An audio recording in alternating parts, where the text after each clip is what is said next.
to Clarity on Fire, a podcast for people who know what they don't want out of their life and career, but aren't sure what they'd rather be doing. In a world where it's easy to exist, but hard to feel alive, we, Kristen and Rachel, two certified life and career coaches, are here to help you cut through the information overload, get unstuck, and focus not just on how you can have a career you're passionate about, but how to create a whole life that feels fulfilling. So join us here, where we serve up inspiration and down-to-earth wisdom in a way that only two best friends can. We want you to experience the relief of knowing that, yes, you're allowed to want more out of your life and career. And no, you don't have to wander through the dark anymore. Our job is to light the fire that shows you the way. Let's go.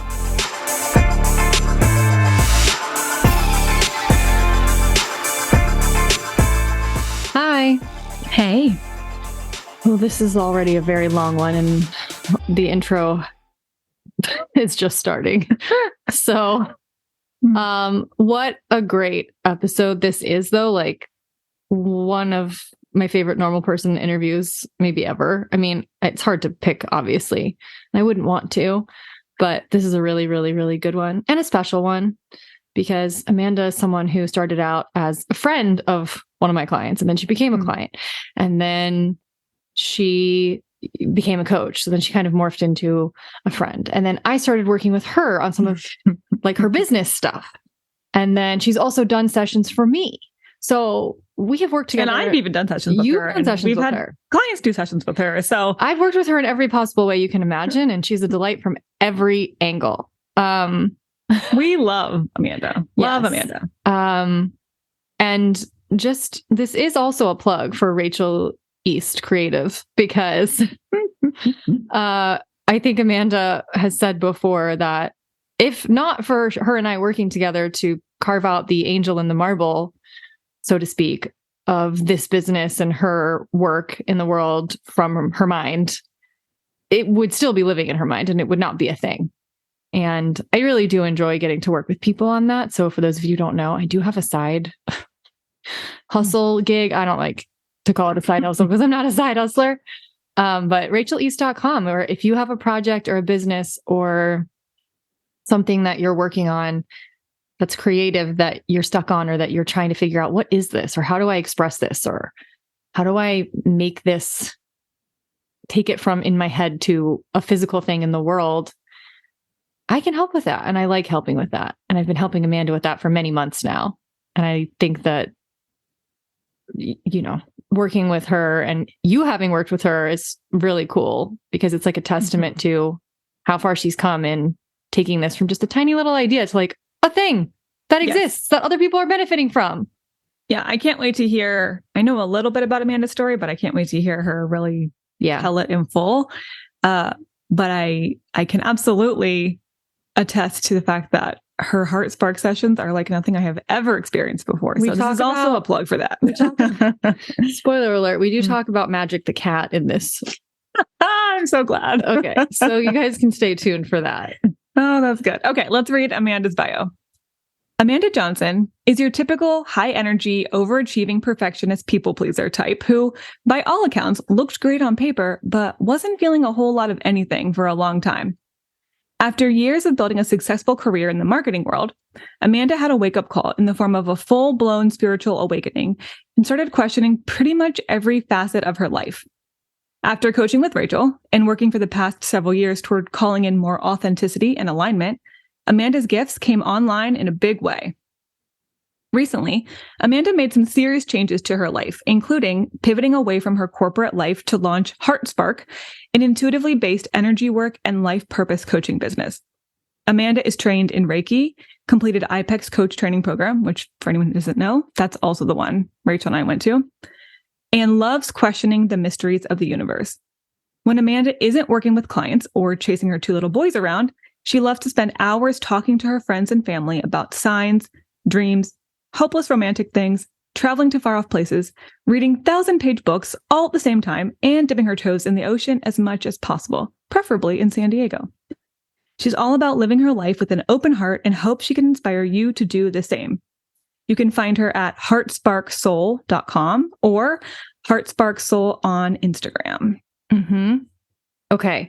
And please listen to the end because she has a really generous offering for anyone who, not anyone, a select number of people who are interested. And I think some of you, after hearing what she does, are definitely going to be interested in working with her and getting a discount on her services. So enjoy Amanda, and we will be back at the end.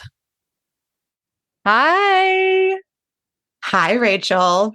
Oh, probably one of the most anticipated normal person interviews of all time. No big deal. Here she is, wearing her Hamilton sweatshirt. Oh, yes. I wish you could see it. I'm here. I'm so happy to be here. Thank you so much for having me. Oh, I don't know where this conversation is going to go, but I trust that it will be good. Okay. Wow. I guess what I want to start with is, I start with this, I don't know, I start here with everyone, I guess, but I do want to know, like, I haven't known you that long. It feels like I've known you my whole life because on some level, I'm sure my soul has known you for my whole life and many before that. But I've really only known you for a year and a half, which is insane. It's wild. But I would like to know, where did you find yourself a year and a half ago where you were like, okay, I think I want a coach? Because I think that will tell people a lot about your mindset, and you were ready for something at that point that you had previously not been ready for. And then we can talk about why you weren't ready for it. Yeah, I think that's a great place to start. And by the way, I feel the same about you. I can't believe I haven't known you my whole life. It's kind of really crazy to think about. But yeah, a year and a half ago, I was a completely different person. And the interesting thing, maybe like many of your listeners, is that I had sort of been following Clarity on Fire for a while. And one of my very best friends that I've known since I was a kid was telling me that I needed to talk with you for, I don't even know, years maybe? I think years. I remember her talking about you and like her telling me that you listened to the podcast and everything for like a couple years. Yeah, it was sort of a slow burn, Rachel. It took me a minute. It was a slow burn and then it was all at once. It really was, like the best things are. Yeah. And so I guess I had just gotten to a point where I had started to open myself up again. I had been really closed off for a long time. And like we just talked about, I had been listening to the podcast and definitely learning some things about myself just through that. And I sort of was just doing some work on myself, but I got to a point where I needed more. I needed, it just felt right. And actually, this is an important point because a lot of my journey has been about trusting these moments of something feeling right and leaning into them. And I would say that working with you was definitely one of those like intuitive moments where I followed the message and I did what was asked of me. And like everything changed after that. You know, in hindsight, like knowing how shut down, which we'll talk about in a minute, like you had been emotionally for most of your life, I'm actually like really impressed that you heard your intuition a year and a half ago and that you then had the guts to listen to it. Because having known you for the last year and a half, I also know that you have some Enneagram type 6 qualities going on. Like, and so when you get really stressed out, you start to overthink things and you get up in your head and you overanalyze. And so I feel like the intuitive nudge must have been pretty strong because you actually followed it and listened to it. And I don't think you second guessed it. Well, it's interesting that you say that because I think you're right. I didn't second guess it. But also it didn't let me. And so I think this is a really important point to make, at least for me on my journey. And maybe other people will understand this too. It's like sometimes it doesn't shut up. And when it doesn't stop talking and saying the same thing over and over, that's when that Enneagram 6 overthinking, overprocessing stuff, like it just can't even work anymore because it just becomes too loud. And I think that's what happened here. I definitely overthought it. I was thinking about working with you for quite a while. I gave myself all the excuses and reasons why it didn't make sense, why I shouldn't do it. And that didn't matter. because I just kept being told that I should. So I finally listened, I guess is what happened after some, period of reflection.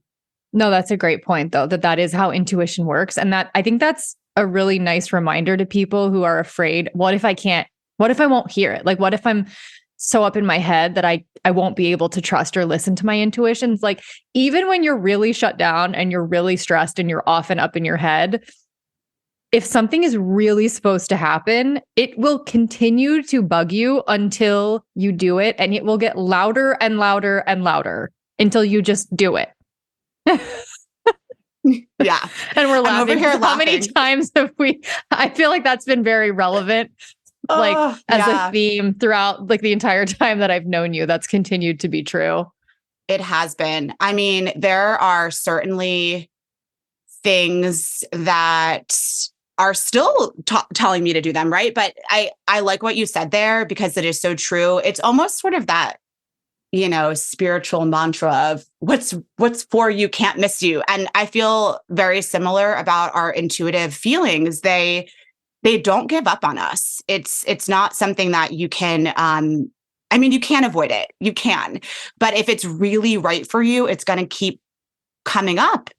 Mm-hmm. And it is. I mean, that's why we're laughing because we know the things that like I've already acted on. There's some other things I haven't yet. I'm sure there's more things that haven't even come into my awareness at this point. But the more we pay attention to them, even if we're not ready to take action, I think there's a shifting that happens in just listening. And you're right. You can't, no matter how shut down you are, because I really was, you can't miss these things. They're too loud. So I feel like we just jumped straight into the middle, which is like very on brand for you and I. But let's go back because I think people would be very interested to know, like, what do you mean when you say I was very shut down? Yeah, that's a great question. Wow. Let's just say I was someone who had become really, really good at not feeling my feelings.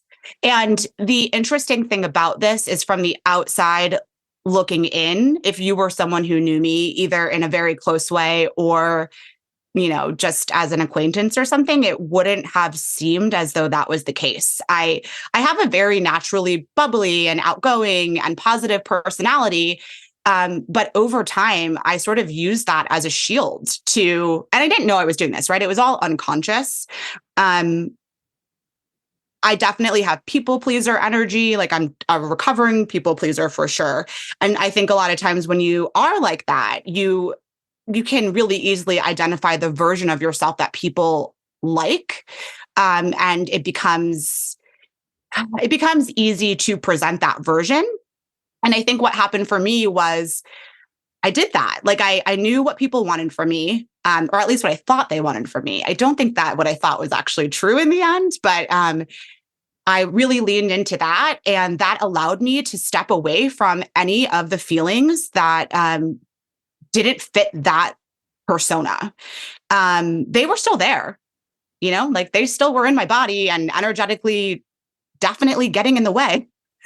But I just didn't know how to feel. And if I did feel something uncomfortable, I shut it down real fast.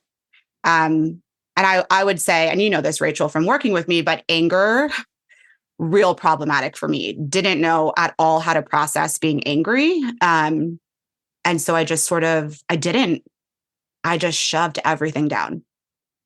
I think a lot of women especially can relate to that, of course. And I don't know, I'm thinking back to Glennon Doyle, and I think she talks about this in Untamed, where like we all get handed memos very early in life, like scripts for how we're supposed to be. And I feel like you are a poster child for like pre and post Untamed. Like I love that. You know what I mean? Though, like you were like the classic, like good girl. Like, I feel like you really embodied the script of what it means to be like a good girl, which is like, be pleasing, be pleasant, be accommodating. Don't bother people with your excessive emotions and feelings. And if you have all these feelings, which you do, like you find an outlet for them that is appropriate. So I feel like you channeled a lot of your feelings into like your love of like theater and stuff in high school, right? Absolutely. But you weren't channeling it into like rage or, you know, things that wouldn't have been acceptable socially. And you just really checked a lot of the boxes for most of your life. Like, I'm gonna do this at this age, and then I'm gonna get married at this age, and then I'm gonna have kids by this age. And like, you did all of those things. Like, you have been the quintessential good girl. And I feel like the story of the last year and a half of your life has been, I'm bad now. Yes. But like in the best possible sense. You know what I mean? It's in like, I'm going to best way. I'm going to be bad now. Okay. I love everything that you just said. So on point. And if it's okay, I'm going to share a really quick story. Please. Because I have been the good girl. And I think these last couple of years have been, I like to call them like my entry point into my wild years. I don't really know what that means, like where that will take me. But I do know that more than ever, I am just questioning a lot of the things that you mentioned, like the boxes that I checked, and how do those really work for me? And so anyway, the story is, when I was in high school, and I think, Rachel, you know this because I shared this with you, but when I was in high school, I had a poster on my wall, Shane West from A Walk to Remember. Top tier. Oh yeah. Let's just say I'm a hopeless romantic. And I know you are too, Rachel. We share this in common. Forever. And so, but the poster said very dramatically, sometimes it's good to be bad. And the ironic thing about this poster is that I wasn't being bad, but like it was on my wall. And I don't know. I actually recently found this poster on eBay. Like, someone had saved it. Like a free poster from a 17 magazine or something like that. Yeah. Yes. Because I had an Ashton Kutcher one of those. I love it. I mean, we all had something like this because 17 magazine or like, I don't know, Cosmo or something. But I found it again and I bought it. And I very much love signs. And this poster was $7.31, which is my birthday, 7/31. So I bought it. And anyway, to bring this whole story full circle, it's like, I was really good, but I think that there was a part of me that was not tapped into at all in those younger years, but that still existed. That was sort of like, wait a second, what am I doing here? And she just wasn't really ready to be out yet. And so I think sometimes I think of myself as a bit of like a late bloomer. Like, I just, now is the time that I'm exploring who I really am. And actually I kind of love that, because I think it just means that there's never, you're never out of time essentially to do that practice. You and I are so interesting. I mean, we are, but our stories are so interesting because they look so opposite. And then yet in a similar way, you and I have sort of come together at the same time on totally different planes, but we're learning a lot of the same lessons at the same time. Yeah. Even though, you're like, I was a late bloomer, and I'm like, what's so interesting is that in some ways you did everything early too. Like, you got, like, for a millennial, you got married young and you had a baby in your 20s, which most millennials like aren't doing. I mean, not the ones I know. Most people are having babies a lot later. And, you had your first baby in your 20s. And I feel like, yes, in some ways you were almost early to the game, but then almost because of that, you had to sort of go back and explore all of the stuff that maybe I got the chance to explore in my 20s because I wasn't doing any of those things. Right. Yeah. Yeah. You're so right, Rachel. And I do love that about our friendship, because it's really interesting to talk with you and to be able to sort of compare and contrast these like very opposite timelines. Yeah. But yet, like you're saying, the lessons that we're working on right now are very much the same. And I so appreciate having you around for that, because it's nice to be able to see this like other side of the coin, essentially. But I mean, yeah, I I like that you said that. It's a good thing for me to reflect on, honestly, that I did do a lot of things early. I mean, when you talk about checking the boxes, I did, I'm doing quotes for anyone who's like, can't see you, Amanda. It's like, I did all the right things in quotes. I went to college and picked a respectable major of journalism, even though I'm like, what am I going to do with this? I don't know. I want to be, probably like a newscaster. I wanted to be on TV, of course. And then I graduated early. Can we just pause to talk about that for a second? I didn't know that you did that.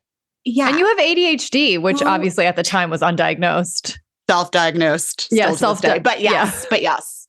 I mean, totally have it. Yeah, I never told you that. I graduated college early, like some sort of how early? Overachieving a year freak. Early? No, a semester early, but that was enough to really question my decisions, because all my friends were still in school and I was done.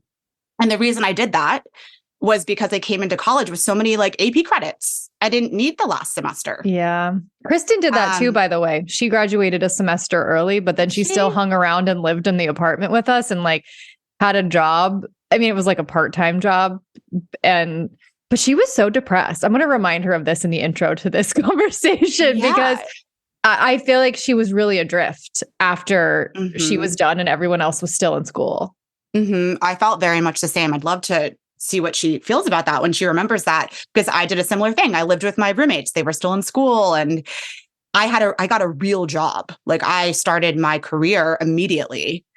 And I worked for a PR firm in San Diego, and it was great, but I was jumping really quickly forward. I wasn't taking the time to at all get to know myself. And actually, now that I'm saying this, I'm like, damn, it started early.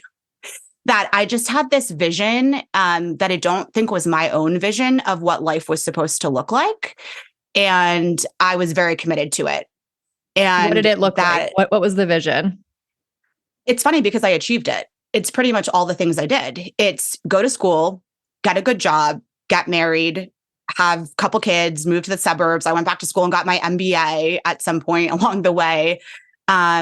It's just, I think for me, it was, for whatever reason, seemed like the traditional path that you take to seem successful. And I mean, to go back to what you said a couple of minutes ago, I mean, I really did do those things quickly. I think I was a month away from 25 when I got married, and I had my first son, Aiden, when I was 29. And you're right, like these days, that is pretty uncommon. I mean, people do it, but I wasn't necessarily deeply like thinking, I guess, about what I really wanted to be doing. Like, do I really like this job? Or is this am I just doing this because it looks really good? And I think, to reflect back on my life, like I made a lot of decisions maybe like that. And that is why at a certain point, I woke up and looked at the resume of my life and felt nothing. I'm like, yeah, I don't feel any connection to any of these jobs or like any of these, achievements that other people seem to care about. Yeah. If that makes sense. Yeah. And then what's funny is you're like, I didn't feel anything. And then you felt a lot. You felt panic. Because one of the biggest themes in my like early coaching with you was you being like, I think I just want to burn down my whole life and like abandon all of my responsibilities and my children. And yes, totally. Ride off into the sunset by myself. Because I think you were coming to terms in a very difficult way with like how, wow, every single thing in my life I chose when I was a very different person. And I am now waking up in the middle of a life. It is like it's like you woke up out of a coma almost, and you're like, oh, this is my life now. Do I like this? Is this what I want? Now that I kind of know who I am, I might actually be able to tell you what I like and what I want. And I'm finding that not everything that I have committed to and that is part of my life is actually reflective of me. Yeah, absolutely. I mean, you couldn't describe that better. That's really how it felt, Rachel. One day I woke up like very dramatically in the middle of a life and was like, I actually feel as though it was panic, and it was also feeling really disoriented and disconnected, because it's like, that's how wild that transition moment was of being asleep. And a lot of that being asleep was not feeling. And then just one day becoming completely awake. Like it was wild. And I don't know if you remember this, Rachel, but there were like moments when I would, I'm sure I shared this with you on coaching. I'd be driving up to my house and just not even feel like it was my house. I'd be so confused. Like disassociated almost. Yeah. Like, how did I get here? I don't even recognize this literal physical place that I've been living in for years. Yes. And just to make this even more dramatic, because that's my favorite thing to do, let's just imagine two screaming children, like also trying to burn the house down because I have two wild little boys, and just being like, oh my God, like I have kids. Like, I know this sounds crazy, but it really was like that. It's like Drew Barrymore in 50 First Dates, how like every day she wakes up, and by the end she's like married to Adam Sandler and she has like a child, and every day she like wakes up in the middle of a life and the kid is like, hi mom, and you're like, oh, what? And like, it's funny because it's a comedy. It's not funny when it's your actual life. It's not funny. It's it's not funny. And I haven't seen that movie in a really long time. I'm gonna have to go watch it now. I loved that movie. I watched it so many times in high school. I think I saw it, not to take us too far on a tangent. I very distinctly remember seeing that in the movie theater. And I don't know if I ever saw it again after that one time. So I'm definitely going to go watch it. But okay. Yeah, it's the experience of just becoming aware is really challenging. And I wouldn't change it. I'm so glad for the journey that I've been on. But that moment, and that you were very much a part of that moment, because you're right. I was constantly trying to run away is a great way to explain it. I think there was like a ping pong between wanting to run away and wanting to go back asleep.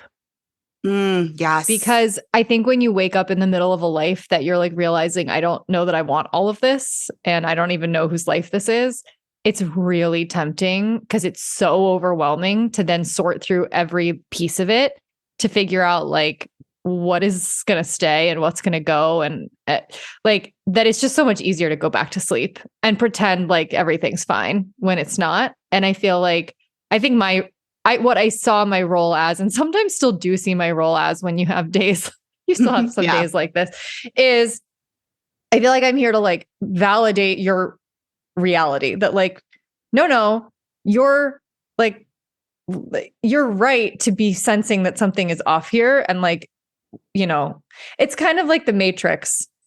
Like, I'm like, no, the Matrix is real. Like, don't go back to sleep. You're right to be noticing glitches. You're right to be noticing that things are off. Like, don't try to convince yourself that you're crazy because you're seeing something that other people can't see, or that you're waking up to something that other people can't sense. And that there's a lot of other people who are still like in their little Matrix pods asleep next to you. Like, you don't have to go back to being one of those people. Yeah. Yeah. Okay. First of all, love that you brought the Matrix into this. Yeah, of course. Great movie. And it's so true. I think that what you just said there, it wasn't just my personal life that was jarring. It was the waking up process to the whole thing, right? Like literally to the Matrix, and thinking, wait a second, a lot of this stuff doesn't make sense. And I think for me, the kind of entryway into that was the achievement, because I did all the stuff. I achieved all the things. I have all the degrees and the jobs, and by all intents and purposes, I'm successful. But I don't feel good. In fact, I got physically sick at one point. Like that's how bad the emotional suppression was. So yeah, that was actually a huge part of it. It's just like also waking up to the overall way things work. Like the systemic nature of, I mean, it's a lot to wake up to all at once. Like, the systems that I've bought into, I don't know that I believe in, and that might not be real. And also all these like more like personal level choices that I've made. I don't know if I want all of these things or if this is the path I want to be on. It's a lot. And so you often would tell me you felt crazy, and I would try to validate you because I'm like, yeah, well, you are going to feel crazy when you're now questioning your entire reality and you're really overwhelmed by how many things probably need to change, but you can't physically change them all at once. Yeah. And so I feel like the last year and a half has been you going through layers of like changing your career, changing, your relationships, and you are way less crazy now. I know you don't always feel like that. Am I? But you're way saner, I promise, than you were a year and a half ago. Hell yeah. Yeah. Yes, you're so right. It has been this unfolding in layers. And you're right. What you said a couple sentences ago is right as well, where it's like, you do play this role in my life still to this day, where I find myself in that old pattern of like wanting to shut down again. And that is what I was doing a lot. I actually wrote a poem about this, I think you've read it, Rachel, about wanting to go back to sleep because that's felt easier, even though it's not. And I appreciate you saying that I'm like less crazy now, because when you were working with me, truly, I think the emotions were pouring out. I just remember being on coaching calls with you where we couldn't even really do anything but let me vent out like 1,000 things and just have all these emotions pouring out because they had never come out before. Yep. And okay, so it was very clear to me early on, like, this is someone who's very gifted, like not just smart, but like intuitively, I'm like, she's got powers. Like in like real, this is a real witch I'm speaking to right now. Like, and you can always tell, but I was like, she's got powers. And like, I don't even know that she really knows the extent of her powers. And so we'll talk about what your powers are later. Okay. But I guess what I want to know is like, how aware throughout your life were you of the extent of your like intuitive gifts and abilities? That is a really good question as well. I think that, well, first of all, also thank you for saying all that. That's really nice. My Leo self is very, very pleased. Happy, yes. I mean, I think I'm a very sensitive person, and I always have been. I'm definitely like a highly sensitive person. And I think as a child, that was obviously who I was. I think what I didn't really realize is that sensitivity was also part of my gift, to be so tapped in and to feel so much. So I think I've always been extremely intuitive. It's just that I didn't really realize that about myself. I've always been really creative. Although I would say that some of my creativity got kind of pushed to the side because, again, I was on this like different kind of achieving sort of path that those two things don't always go well together. But I don't think I knew. I was always interested in these sorts of things, right? Like I was always really interested in people who had the ability to be intuitive, but I didn't necessarily know that I had that going on. But I will say that I've always sort of just known things that maybe like I don't like, why did I know this? Or why did I feel this thing? But again, in shutting down emotion, a lot of that was also shut down because if you're not going to feel your own feelings, and that's not safe, how safe is it really to feel other people's feelings? Although sometimes that would bombard me anyway, like that would get through just other people's energy and stuff like that. Yeah. No, I mean, if you're shut down, your intuitive channel is also, for the most part, shut down. And again, it would have to be really loud and insistent in order to get through, which it eventually was. Yeah. But it took like it took like up until very recently for you to actually like fully be able to tap into your own gifts. So, okay, when did you first start like noticing inklings of crazy stuff starting to happen? Because like I noticed it when I started coaching you, and I wonder if that was probably part of the catalyst, is you finally had like a safe space to A, process the feelings, and then B, someone who was like validating every time you said, oh my God, like, I don't know how I know this. It's so crazy. I'd be like, that's not crazy. Yeah. I told you a lot. No, this isn't crazy. You just are kind of psychic. Yes. I mean, that's one of the main reasons. I mean, there's so many reasons I'm thankful for you, but that's one of them, because I think you probably were one of the first people one of the first people that I opened up to in the way that I did, to share all the crazy stuff. And honestly, Rachel, there's definitely something about you and I and our energies mixing together that did something too, because like more and more was coming in, and maybe it was the validation you were giving me to lean into it more. And I feel like I remember you saying, you can't say that you're crazy anymore. Just like stop. Yeah. And I wrote that down in my journal. Yeah. And was like, okay, don't say that anymore. But I think that it's so hard to know when it really started, because again, I think this was always going on, but I wasn't able to access it quite the same way as I am now. But I know for sure during 2020, during COVID and the shutdowns and stuff, I was at home a lot by myself with my 2 kids, because my husband was like off working, and I just had a lot of time to think. And I feel like that's when things started getting kind of weird. Like I couldn't avoid noticing myself, my thoughts, but then also just sort of noticing just like these strange little connections here and there. And, when enough of those things happen, it becomes really hard to continue to call them coincidences or explain them away, or, you start to just pay attention. And it started happening a lot when you and I were coaching. Like I remember one of the first times, I was trying to use an analogy with you or something, and you were like, yeah, I have this vision of me in the desert. And I was like, I was literally just about to say, I have this vision of you in a desert. Like we would be seeing the same things at the same time as we were talking.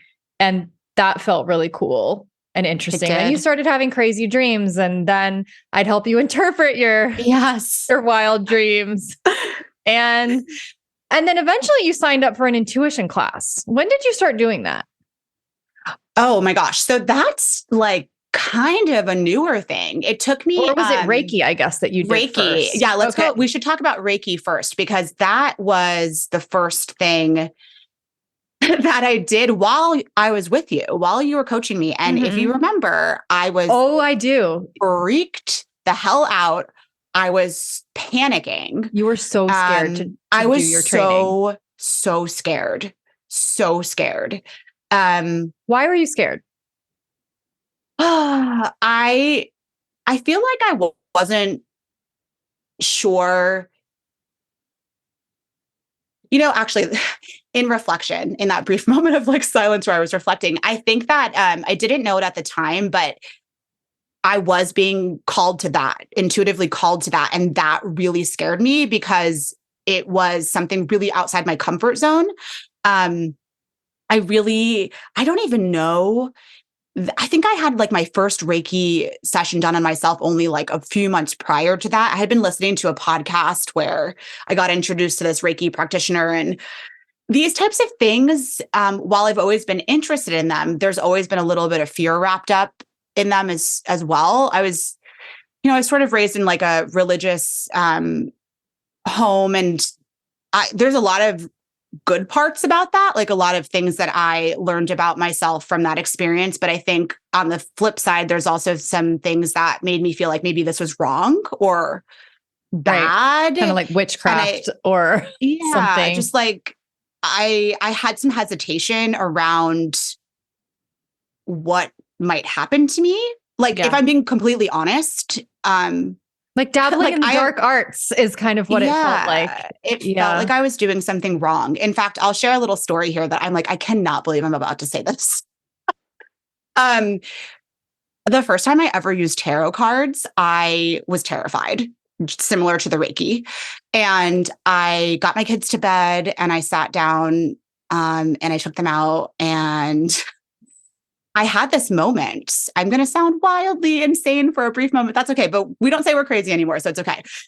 Where I was like, am I going to like sucked into the ground and just like go straight to hell right now? I mean, that's how intense the fear was. And I know that sounds really irrational, but I really felt that way. And I mean, I used them, and actually it's pretty funny. My son, Aiden, who's very sensitive as well, came out in the exact moment that I was doing this process and was like, oh my God, what am I going to tell him? But of course he was drawn in by you practicing, a little bit of magic. He just showed right up for that. Like a little magnet. Magical himself. Yep. Totally. Right on time. But I mean, to get back to the Reiki, I think that was part of it, right? Like I had, again, followed the rules for so long that these things that maybe other people do and don't even think twice about felt really intensely scary to me. And I think we had to talk about Reiki quite a bit in my session. And then I just signed up and went. And, but even right before you were like, oh, should I do this? I don't know. Maybe I shouldn't go. And I was like, you have to go. Yeah. This is the right thing for you to do. You are being intuitively called to this. And of course you had a fantastic experience. And like, I feel like it really unlocked you on a different level. Yes, I absolutely had an amazing experience. I remember you asking me in that session, you're like, what's the commitment? And I think I said, it's just the weekend. And you were like, just go. It wasn't even like that.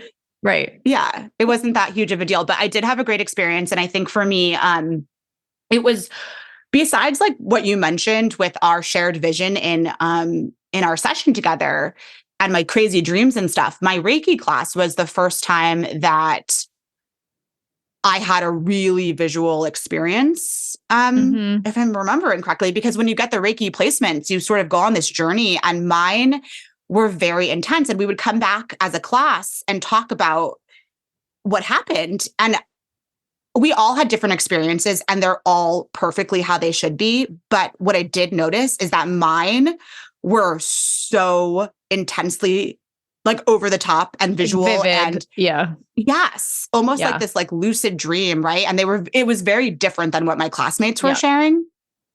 And I think something happened. I mean, obviously I got the Reiki placement, so something energetically happened, but that also was a turning point moment where I started leaning into my gifts a lot more. And then later came the intuition class. Yeah. Which is also amazing. And don't forget, you also did coach training. And you're still working on some of your last assignments to get your certification. But like, just on the career front, you got your MBA a while back. Like, you have been in marketing or whatever. You, up until somewhat recently, were in a job that you were miserable at. We can talk about that in a second. Yeah. But I think it became very clear. It was always clear to me, like from the second I met you, I was like, she's going to end up being a healer. Like, she's going to probably go to coach training. I don't see her doing just one thing. I feel like she's going to sort of like create her own methodology or something. Like, I had this whole vision for you, like the second I met you, pretty much, which was completely accurate, by the way. It was. Everything ended up happening that I foresaw. Yeah. Because I am a witch too. Obviously your gifts are strong because you're so right. And you pursued so many things. I'm kind of like, it's kind of crazy. Reiki and your intuition class and coach training. And you got to this point where I think you embraced the vision of what your future like life and career could look like. And that it could look very off the beaten path, which was scary, but exciting. And you even had an experience where you felt like the universe just told you what your business was going to be called. Yes. And yet you were like, but I literally have no idea how I'm going to make this happen. Like, I feel so stuck in my current job, in my current reality. And then what happened? Oh my gosh. Oh, wow. You just said so many things, and it's just like, I'm having my own vision right now of my whole life. I just want to say one really quick thing, because just to speak to your amazing coaching and your gifts, your own gifts. I mean, it's funny because the vision that you had for me is sort of the vision that I ended up having for myself. And then when we shared that, it was so similar. Yeah. I never told you. I want them to know, like, I had this vision, but I never told her, because that's not how coaching works. You don't tell someone what they're going to be. You wait for them to do the work and figure it out themselves. And then when they figure it out, you go, yeah, I knew. Like, I've been thinking this the whole time. I'm glad you realized it. Yeah. I mean, I think it's actually very much connected, because I think that moment for me was a moment where I was like, damn, coaching is wild. Mm-hmm. Because you did know that from the beginning. And when I finally shared it, you sort of said to me, I've just been waiting for you to say this. And, I want to add on one quick thing, which is, before I get into like, how did any of this happen? I also did a lot of, all the classes were great, but I want to share this with your audience because this is important too. I did a lot of stuff on my own. I bought a lot of books, and I taught myself astrology and human design. And I really wanted I wanted to know a little bit of everything, because I felt like that was important to help me on my journey to know like what I would end up doing. And, maybe not everybody wants to be like that, but I just want to kind of have a little inspirational plug for all the self-knowledge you can gain. Because I mean, I have like 1,000 books on every topic, and that's been a huge part of the journey as well. And so to get to your question, you were asking me like, how did this happen? Right. Right. I feel like we need to go to the point where you were like very stuck and you couldn't see a way forward, even though you felt like, I have this whole vision for like the kind of work I want to do in the world and the kind of career I want to have, but I am so mired in my role in like this marketing job in this toxic situation. Yes. I feel like we need to talk about that. Yeah. I mean, the interesting thing about this part of the journey is that I was in coach training while this was happening. And it was that was important, because when you go to coach training, you kind of have to face your life. I mean, you're asked to assess a lot of things. And every time I would be sort of like in the in-person trainings, it would come back up that, oh, what am I doing? And I was sort of waiting for coach training to conclude to make any moves, but I was becoming more and more miserable in my job. And it was I know many of your audience members probably can understand this. Like, it was just getting to the point where I was just trying to survive. Like, I was so unhappy. And of course, like, I'm trying to do a good job, but like emotionally, now that I'm feeling things, this is problematic because now I feel really terrible. And this is one of the moments, I think, Rachel, that you were trying to help me, but I was very in my head again. I had sort of like fallen back into old patterns. And this is always frustrating, right? When you've like done the work to know the patterns and you feel as though you won't fall into them again. And then all of a sudden, here you are. So now here I am overthinking, stuck in my head. I'm totally disconnected from even like my intuition. I know that this is wrong for me, what I'm doing in my career, but I cannot see a way out. It's like I have tunnel vision, and you were very much involved in helping me through this moment, but I couldn't see any solutions. And I know that you were like helping me to see that there were things I could be doing. But even with that, I'm like, I would convince myself out of it. And so for months, I knew that I had to somehow get out of my job. And it was getting really emotional over here and very dramatic, like lots of crying, let's just set the stage and the scene. Like, I'm working from home. I'm by myself most of the day, right? This is virtual work. It doesn't matter when you're that miserable. It doesn't really matter if you're like in an office or not in an office. Like, there was so much misalignment happening for me. And so I pretty much just said, I have to get out of here. And I started taking the steps to make a transition, but like that wasn't going to be right away because of course, money, always comes up as an issue. And I have kids and a house and there's responsibilities and health insurance, like all the things, the everyday things that probably everybody thinks about when they're thinking of taking a step away from their longtime career. Like, how will I possibly survive and thrive without these things? And you, Rachel, had me do this exercise of figuring out my budget. You were sort of like, just take a look and see, what do you actually need to make, to get by, to just be able to make this change. And I had this whole conversation with my husband and we did the budget, and I was at my breaking point. I was sort of really not going to make it very much longer without probably like making myself sick or something. I don't know. It was feeling very intense. And when I did the math, I got a number. And I think it was the very next day or maybe 2 days later, it was very close. I sort of made this energetic decision that, okay, I have the numbers. This is going to happen. I'm going to make this transition into my business. I got laid off. It was like this magical. It was the funniest day ever. Insane. I was truly shook. We were shaken because it was almost like a perfect lesson in manifesting your life. I finally made the decision in my mind that I didn't know how it was going to happen, but that I needed it to happen. And literally like a day later, it happened. And, for some people, actually, most people that I shared my news with were concerned for me. They're sort of were thrilled for you. So happy. I was doing cartwheels, not really, but like in my mind. Like if you would have seen me, I was skipping down the road. I was so happy because I basically just got exactly what I wanted without having to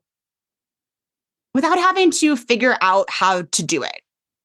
And the really crazy thing is, we don't have to get into like dollars and cents and stuff, but the money stuff ended up working out like almost to the dollar amount with like things I needed. Like everything just aligned. And I felt as though it was truly a gift from the universe to get laid off. Because then there were no more excuses. It's almost like when you're an overthinker, sometimes you just need someone to like push you really hard. And I know, Rachel, that's what you do in coaching. At least you did for me. But like in a good way, right? Like you just need someone who really believes in you. And I feel like this was a moment where the universe was like, I believe in you. And I know that you're not able to make this decision in the way that, you might want to because you keep thinking about it. So I'm just going to help you out. I'm going to make it for you. Here you go. Yeah. No more thinking. I wanted it. I wanted it and I got it. Pretty cool. It freed up all this time for you to then focus on building your business, which was great because you were one of the people who inspired me to start my my creative consulting side hustle. Yes, which I love that. By the way, RachelEast.com. Yes, plug it. Carving those angels out of the blocks of marble. And and I have been working like very like diligently over the past few months to help you like through every phase of like building this business. And I want to talk to people about what you do because truly like when in Harry Potter, when Hermione is described as the brightest witch of her age, I'm like, Amanda is the brightest witch of our age. She really is. She really is one of the brightest witches. Also, she and Harry Potter have the same birthday. So if that doesn't convince you, I know that's very important to this story. It does. Because you're very magical. And I just feel like that's a very magical thing. Yeah, I agree. Thank you. Yeah. So So I want people to hear about like what it's just kind of wild how quickly it all came together. Like, back 6 months ago, you were like, all right, I want to test out my abilities on people. And I was one of the first people that you like gave a session to. And it blew my mind. And I feel like it's going to be hard, but we need to describe to people what you do, like what a No. session with you looks like. It is like a lucid dream. It really is.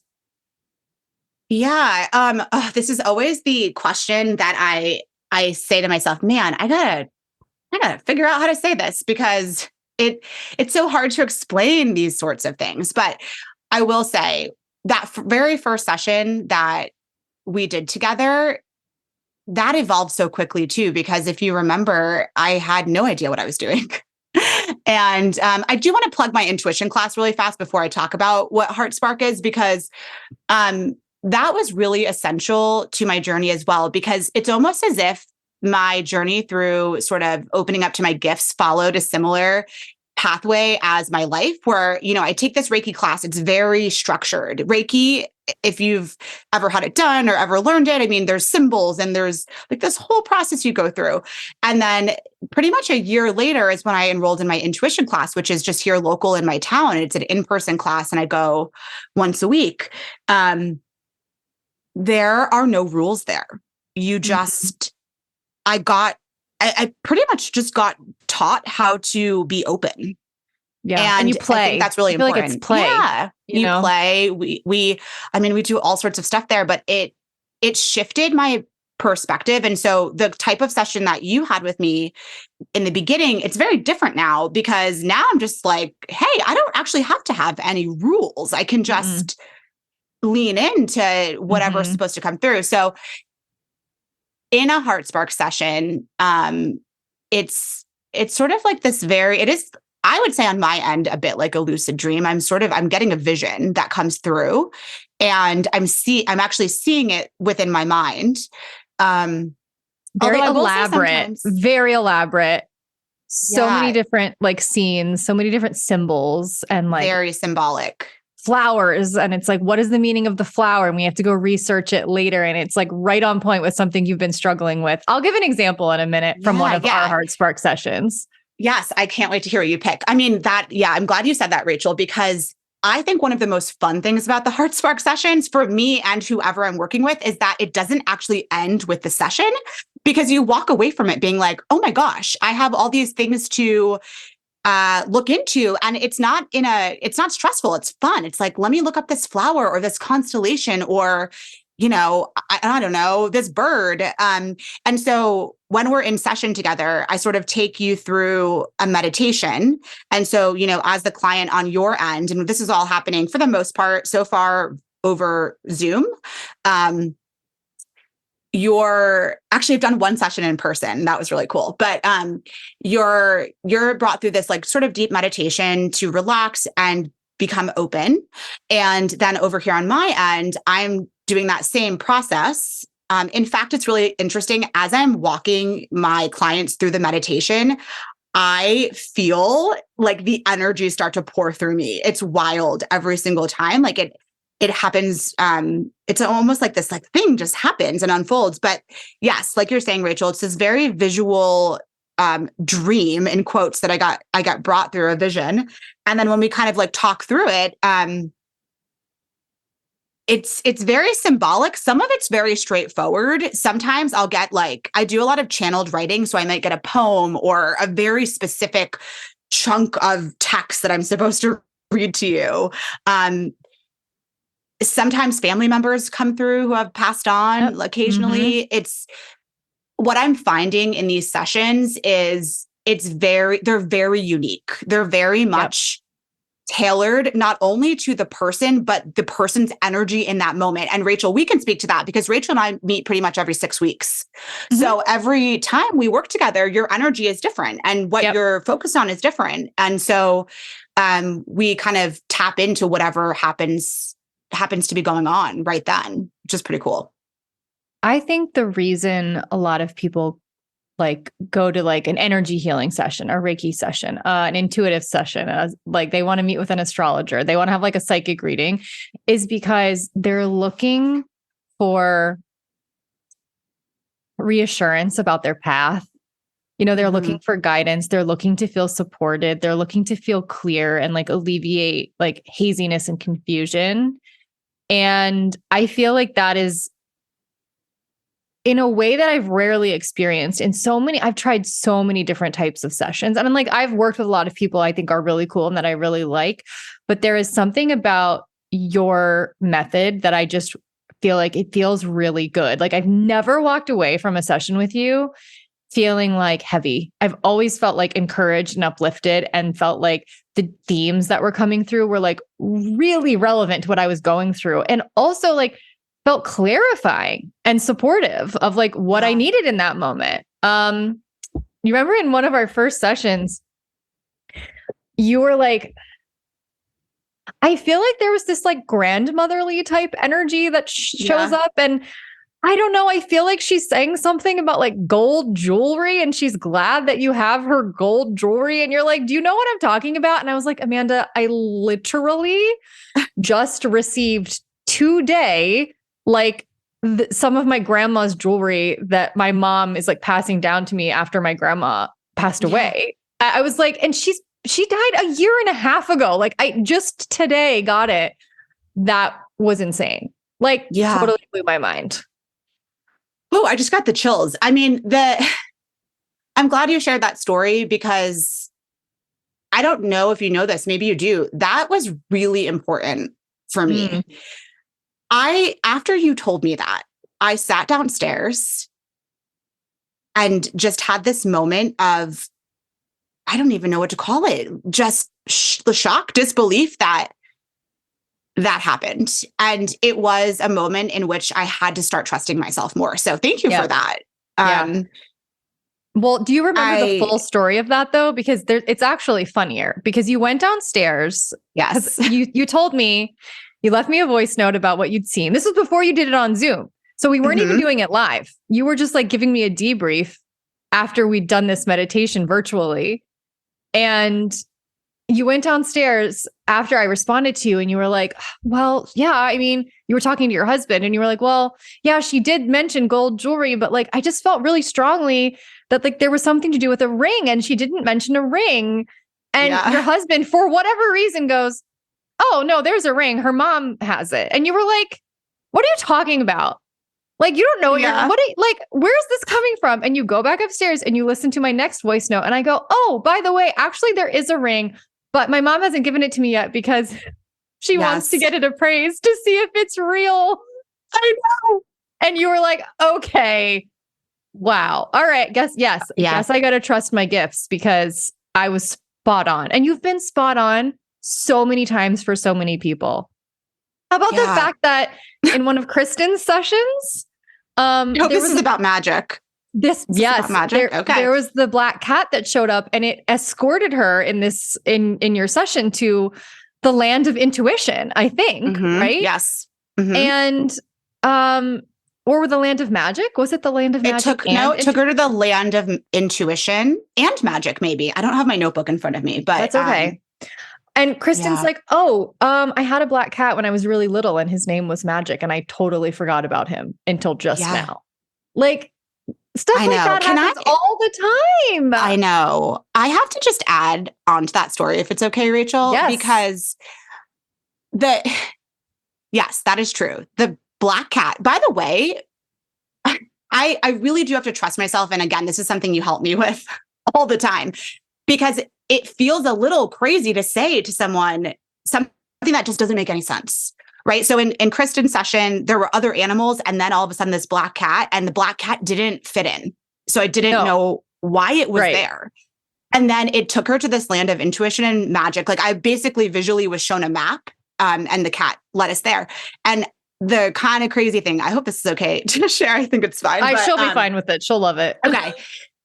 The cat, I said to Kristen, your younger self wants to tell you something. Do you have a journal or something from your childhood? Like, I feel like there's something in there. And that's where she read about Magic the cat. She did have a journal and went back and found that. And I feel like that was another moment that just totally blew my mind. Right. Yes. Like Magic the cat shows up in the vision and she remembers, oh my God, I did have a cat and his name was Magic. That's kind of crazy. You tell her there's some sort of message from your younger self you need to go find in an old journal. She goes, finds that journal, And on the date, because didn't you say like there was like a 4? There was a number. There was a number, and she looks at like on September 4th, she's written about her cat named Magic. Yes. I mean, like, crazy. You can't make it up. I know. And I'm sitting over here being like, this is my business. And I can't even tell you how any of it is possible, but it is. Yeah. And I just want to go back to something you said earlier and thank you for it. And also just kind of expand upon it, because you said you leave the sessions feeling, like uplifted. And that's what I want for people. And I think that's very much like my soul is here to do that. I feel very called to help people see the joy in life. And listen, I can't always do that for myself. I have some real deep moments of depression here and there. But for the most part, I live at this very positive place. I know I said earlier that was sort of part of my facade, but as I've peeled the layers off, I've also found out that no, that's actually who I am too. Mm-hmm. It's just that there is a slight difference in how those things work. And I know what that feels like when I'm being authentic or I'm people pleasing. And I didn't always see that, but I feel very much like anyone who has a session with me, I want you to walk away feeling like you got hit with like a blast of sunshine, And that is what it feels like. Oh, that's nice. Like life is hard, man. It's not easy. Mm-hmm. So if we can have some guidance that lets us know we're going to be okay. And we're on the right path and maybe restore our faith, especially. I feel like it's like if someone is having a hard time and they feel like they've been a little bit beaten up and they are like questioning things and like their faith needs to be restored. I feel like a session with you is like truly one of the best things they could do, because it has really helped. It really, really has. Like, I'm so sincere when I say like, it's really helped me restore my faith. There have been so many things that have happened in our sessions that I'm like, I literally cannot explain this any other way than that the universe is listening to me and I am being heard and I am being guided, because there's truly no other like way to explain how you knew that when I had never told you anything like that before. And the kinds of specificity of messages that show up. Like it's wild. Do you remember in one of our more recent sessions, you had this vision of me sitting on a cliff and I was throwing yellow roses off of the cliff very dramatically. Mm-hmm. And then later on, you had a vision of me in my grandma's kitchen, the same grandma we were talking about earlier. And she was building like this, like almost like wall of like yellow roses around me. And we laughed so hard later because earlier that week I had written this whole like really angry journal entry and I had performed it for you and our friend Chelsea on Voxer, like very dramatically, because I was really mad at the universe and I felt like you're a really bad friend to me. Mm-hmm. Like I was really pissed at the universe for like feeling like I was being ignored. And we looked up later that yellow roses mean friendship. Yeah. And I was just sitting on the edge of this cliff, like throwing yellow roses into the ocean because I was so mad. I was like, I don't want your friendship. Your friendship. I don't care. And then I love it. My grandma coming through and she's like, it doesn't matter if you don't want to be friends with us. We still want to be friends with you. And like building the tunnel of friendship around me, even though I said I didn't want it. Like, that was just such a nice message to receive. And like things like that, like there's often no other way for you to get that type of encouragement than in something, I don't know, that's something that exists on a higher plane, right? Like you can't think your way into being that level of encouraged or supported. Right. You're so right. And I think a lot of times, even if we do get ourselves there, we can question. So, and just doubt. And so I think it is really nice sometimes to work with someone else and get it that way, because then it's harder to disprove when you get, especially the kind of things that happen after Heart Spark sessions where you're kind of going on these, dare I say, witch hunts of information. Because over time, this is something you've helped me with as well, Rachel. I'm kind of creating a catalog of what these different symbols mean. I like to joke around that Rachel has me in Symbolism 101, or hopefully at this point further. I think you're down the road. Down the path. Yeah. But yeah, I'm kind of creating this catalog of the symbolism. And what I'm noticing is things come through differently for everybody, but there's themes. So for example, I might see a mountain or a staircase, but the shape of it is different. And then it turns out that shape, someone might have a really rigid kind of straight up staircase. Someone might have a more circular flowy one, and that matters too. And so I think the types of people who like the sessions that I do like that, like the symbolism and, want to have this sort of fun experience that goes on for a couple of days. It really is. It's like a scavenger hunt. There's like some detective work that we do afterward, and it's always so wild. Like, all right, one more story. Yes. In my most recent Heart Spark, there was this vision of me watching a clock that was spinning in the sky, and it stopped very specifically at 5 p.m. and we didn't really know what that meant.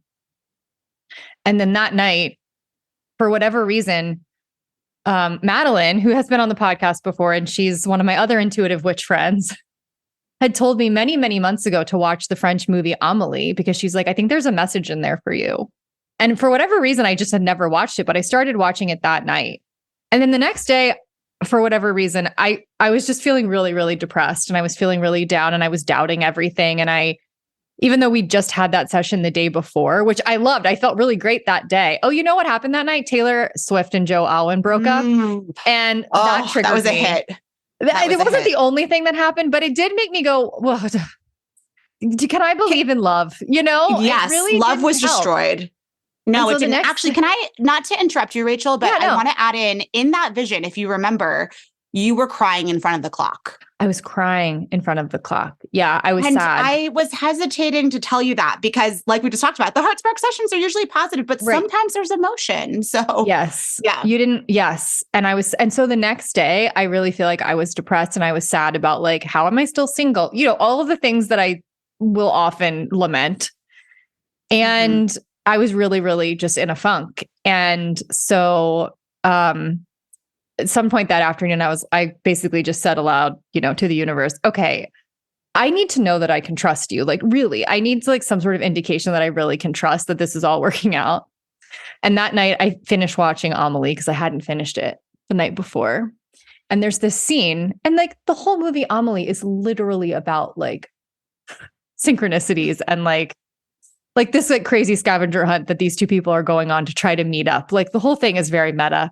And in one of the like a pivotal scene, she's finally going to like have the courage to introduce herself to this guy that she's secretly in love with. And she's in a train station and the camera pans up and it's the only thing in view is a clock that stopped at 5 p.m. And I paused and I took a picture of it and I screenshotted it. I sent it to you and screamed. Yeah.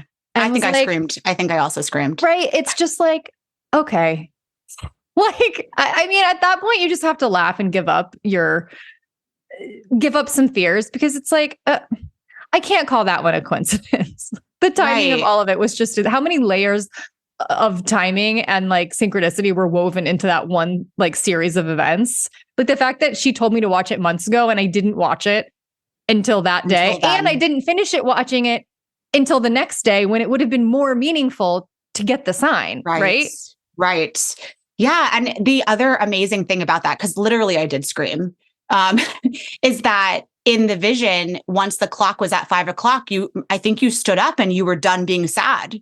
And when you watched that, that's when things shifted for you. Like you kind of got out of that moment of sadness and you started, I don't know, that was we can't get into all the stuff that happened, but that was one of the most wild sessions we ever had together. We like, I don't know what was going on, but there were a lot of moments just like that one where really quickly the things that had come through in the session were actually happening in real life. Yeah. It was like instantaneous. It was really, it was weird. It was really weird, but like awesome. So if you're someone who like, I really want to believe in magic, like there's no, I feel like if you can't believe in it after a Heart Spark session, you might not be able to believe it. Okay, so why Heart Spark? Let's The name. let's talk about that. Yeah, let's talk about the name, and then I want to share. Okay. I want to share the thing you're going to offer people because I think it's really cool. Yeah. Okay. So really quickly, I'm going to share the backstory on the name, and then I'll talk a little bit more about what Heart Spark is, beyond what we already shared. So as Rachel mentioned, the universe pretty much gave me the name of my business. I was sitting at a coffee shop. I was still working at my other job. So like my previous job that laid me off, and I was doing work for that company, but I was also kind of brainstorming things for my business and typing some things out. And I was doing a little bit of free writing, which I mentioned I'll, kind of just write and see what comes out. And Heart Spark came out and I doubted it, as I do a lot of things, not so much these days, but back then, yes. And I was sort of staring at the word and wondering if that was the right fit. And a little girl who was maybe about 2 years old, she didn't really speak very well yet. I couldn't understand what she was saying, but she came and just stood in front of me. And I was kind of concerned because seemed like she was alone in this coffee shop. And she was saying something to me, but again, couldn't really understand it. And I just was like, she's really cute though. And then her mom came and sort of ushered her away. And as she was leaving, I realized that her entire body, like every stitch of clothing that she had on was hearts. Like, and not even just, they were like different pieces of clothing. Like they didn't necessarily like match. It wasn't an outfit. Her mom went and bought this thing, right? And she just had hearts on everywhere. And so I said to myself, okay, that's the sign I need, that this should be Heart Spark. And on a little slight tangent, that's the day I also decided to join my intuition class. I just felt like the teacher called me shortly after that and asked me if I was going to join it. And I was, per usual, with all my decisions going back and forth. And I think that moment with the little girl in the coffee shop just really had me believing in magic. And so I did it. But anyway, I feel very passionate about listening to our hearts. And I think that passion comes from all my years of being shut down. I think that I had a very closed heart, even though, again, from the outside, I probably seemed as though I was a very caring, loving person. And I was. But my own heart was very closed. And I think a lot of my journey has been opening my heart, shutting it. Again, it's too much. It's too much. Like it's been this like, take a step forward, take 10 steps back, take 2 steps forward. Oh, nope, this is too much. And so I don't know if everyone will resonate with that, but for me, it feels really true that the process of opening your heart is very much connected to the process of opening up to your emotions, because like on an energetic level, I think that our hearts are really important. And so my whole thing is, let's listen to them. Our hearts are there for a reason. The thing about them is that when we really listen to our hearts, or our heart spark, as I like to call it, which again, like, you can call it your intuition. I think my heart spark is my intuition. It knows what's right for me, and it's not going to give up on me, but it's kind of scary sometimes because it's going to tell you some wild stuff. And, I can tell you that I haven't even, I can't even do all the things my heart spark tells me to do because some of them are too scary. That doesn't mean I won't eventually do them, but I also have this belief that everything works out in the time that it's supposed to. It's sometimes hard to believe that. I know. So if you have a hard time with that, I totally feel you. But I keep getting too many indications that that's true. And I think that would be true for you, Rachel, for any of your listeners. If you really take the time to reflect back, you'll see that the things that happened that were important happened right when they were supposed to.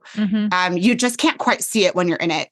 It's too hard because we have to live in the present moment, and that's really important. But it's really those retrospect moments when you see that following your heart actually led you on the right path. And so my whole thing is about kind of going through the process that I've gone through. Let's get out of our heads. I mean, our minds are really important. I feel really strongly that there is this balance and connection. And this has actually come through. I do heart spark sessions on myself. And this has come through really strong for me that like there is, and I think maybe even in some of yours, Rachel, where like we need to balance our minds and our hearts. And I'm going to also add in a third step, which is grounding that energy, like however you want to do that through the earth, whatever. But if you're going to overthink everything and you're going to get stuck in your head, you're not probably going to be on your highest timeline, because your heart is like this bright light and a super, super strong, energetic part of you that knows what's right for you.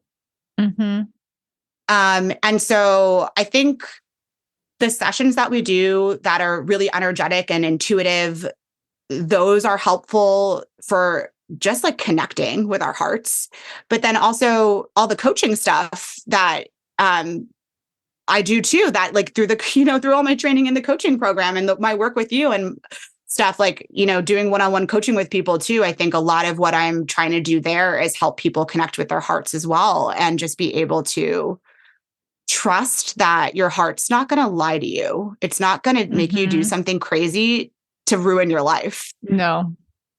It wants you to have the most expansive life possible. And again, I'm going to say it again. It's really scary because that expansion takes you to places that aren't necessarily on your life plan, the one that you've written as a human. Yeah. To bring it full circle. Yeah. How we started, right? This conversation. You had a whole plan.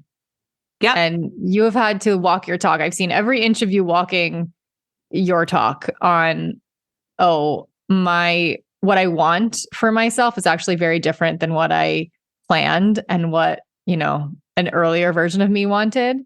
And so now I have to like have the courage to like change my life and make choices and like listen to this guidance. And I feel like that's what the value of the sessions you do with people is that it really bridges the gap between like the heart and the mind. And it helps you, I think, have faith and like trust in the like grander desires and plan for your life rather than the one that you think you should have. Yes, absolutely. And I think it gives you permission to dream a little bit. Dream bigger. Bigger. Why not? I mean, we have these lives and the fear is what always kind of makes us take a couple steps back. And I do that too. But yeah, our hearts they want us to be free and have these beautiful, wild, amazing lives. And I really think, because I kind of, if I could say one more thing before we get into the end here, like I know that I went from like one side of the pendulum to the other, right? Don't feel anything at all. Oh, here I am feeling everything and kind of wanting to destroy my life. And then at some point you balance back out and you realize that there is a way to be rational and thoughtful and smart and also have these really big dreams and have them come together and have them work. And listen, I'm still a work in progress. I still have things that I want to do. And we all do. And I think that's why there's like this beautiful thing about coming together and sharing our energy in this way. And by the way, I didn't get to say this. I think another really cool thing that blows me away about the Heart Spark sessions is like a lot of times the other person will also be having their own visual experience. That kind of aligns with what you're seeing too often. Yeah. As they're meditating. Yeah.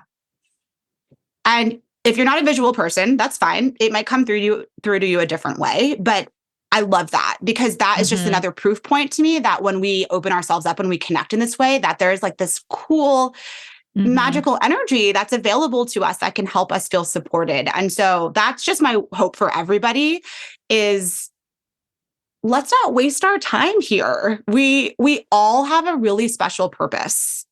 And for some people, that might be doing what I do. For some people, that might be working a more traditional job. For some people, that may be being a parent. It doesn't really matter.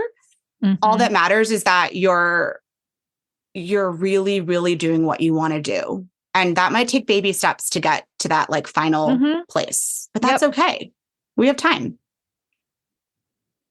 Okay. This is like one of the longest Normal People episodes ever, and for good reason. Are we surprised though? Because I really have a really hard time being concise. And so do I. We know this. Okay. So Amanda is offering our listeners, which I think is very generous, and I feel like you guys should really snatch this up.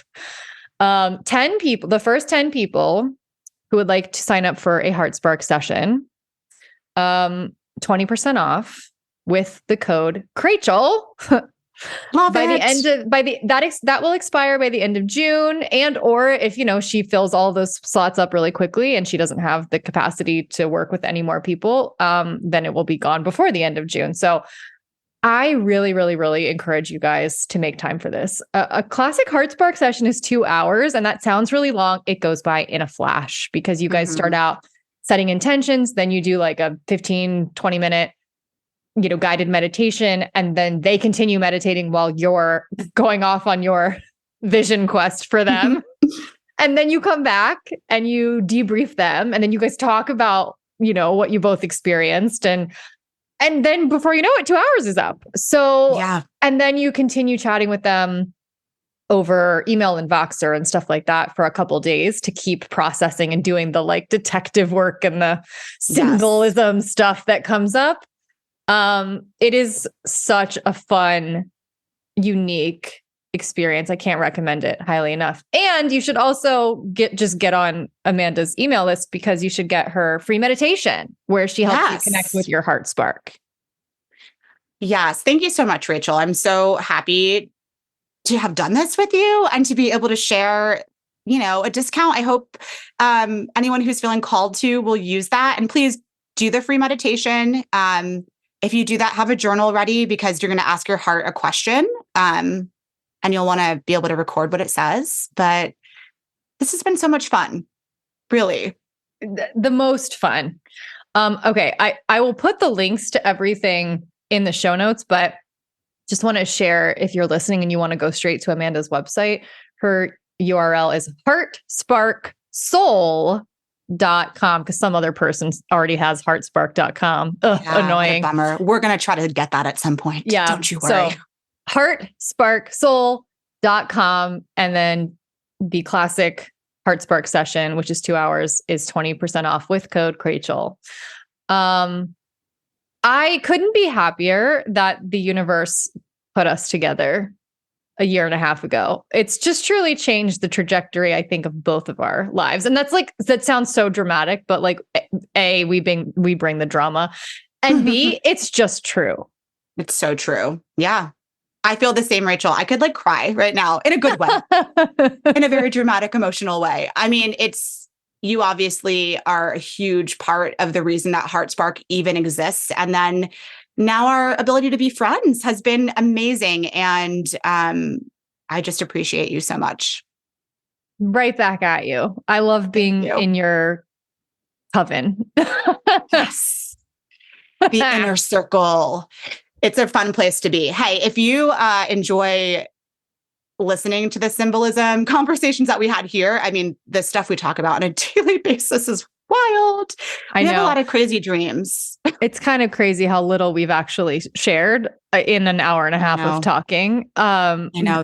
Considering how much we actually talk about and how many crazy things that we're sharing every day. But this was a good taste. Okay. Hope you guys will take advantage of that. Follow Amanda too.